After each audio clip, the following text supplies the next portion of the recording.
વધુ પડતો છલકાય ને ત્યારે શબ્દો નથી નીકળતા. આજ મારા ભાવિક ભક્તોનો પ્રેમ જોઈ આજ મારી તે વાણી પાછી પડે છે કે શું કરું, શું આપું, કેવી કૃપા કરું. પણ વિશ્વાસ રાખો, મારી ચુંદડી હેઠળ બેઠા છો તમે, મારી છત્ર છાયા નીચે બેઠા છો. ક્યારે જીવનમાં એવો અહેસાસ નહીં થાય કે આજ મારું કોઈ નથી. જ્યારે જ્યારે એવો અહેસાસ થવાની અનુભૂતિ થવા લાગશે ત્યારે અંદર આત્માથી તમને એવો ભરોસો જાગશે કે આજે અમારી જોડે કોઈ નહીં, પણ અમારી ખુખાર મેલડી અમારી જોડે.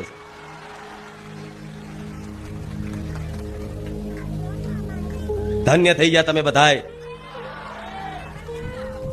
બારેજા ધામ જેવું ધામ મળ્યું, સોલંકી પીઢી જેવી માતા મળી, અને બારેજા ધામ આવીને રામનું નામ મળ્યું.